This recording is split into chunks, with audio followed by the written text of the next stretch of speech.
ज्यादा रंगीन हो खाता, ज्यादा रंगीन हो खाता, ज्यादा रंगीन हो खाता। संध्या फिल्म की प्रस्तुति। Music by Ranjay Babla. धड़कत दिल आके, धड़कत दिल आके लाना संयमी अजब फील हो खाता। धड़कत दिल आके लाना संयमी अजब फील हो खाता। कि तहरा याद में बलमुआ ज्यादा रंगीन हो खाता। कि तहरा याद में करे जाऊं ज्यादा रंगीन हो खाता।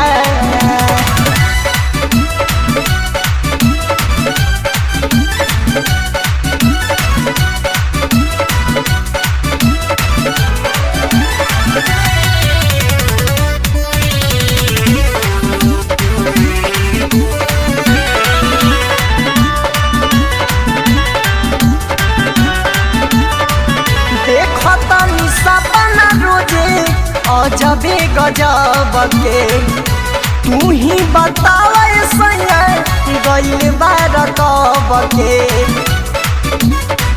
अरे पापा हो।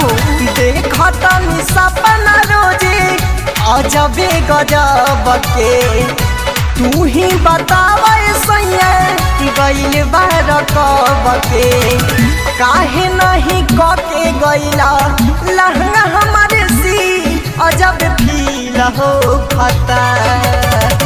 काहे नहीं कके गइला लहंगा हमारे सी अजब फील हो खाता। कि तहरा याद में बलमुआ ज्यादा रंगीन हो खाता।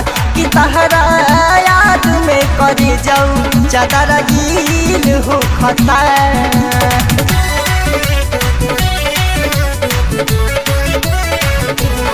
ज्यादा रंगीन हो खाता,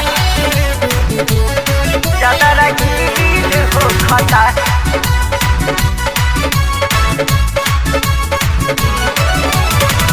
बिहस न बाली चूड़ी हन के न हो सके, रोज उठलाली हम सुखता तरह सके। अब कहाँ जाए हो? बिहस न बाली चूड़ी हन के न हो सके, रोज उठलाली हम सुखता तरह सके। पहगाली के भेष भाई खुले नया पील अजब फील हो खाता।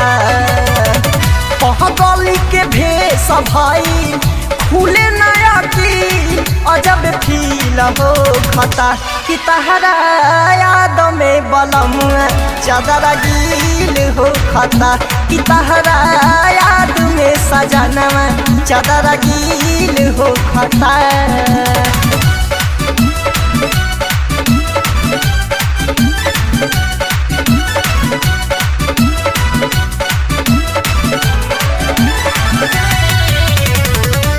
संध्या फिल्म की प्रस्तुति।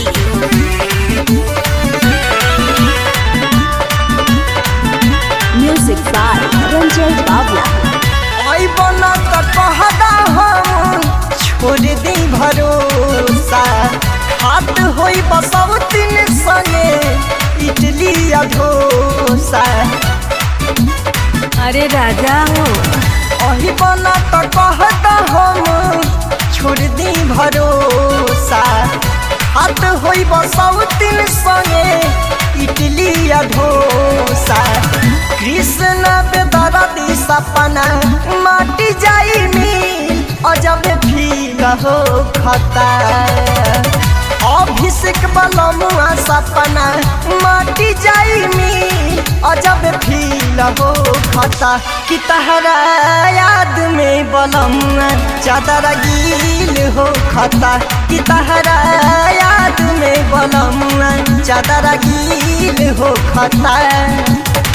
धड़कत दिल आके, धड़कत दिल आके लाना संयमी अजब फील हो खता धड़कता दिल आके लौना सैया मिल अजब फील हो खता कि तहरा याद में बलमुआ चादर गील हो खता कि तहरा याद में करे जाऊ चादर गील हो खता।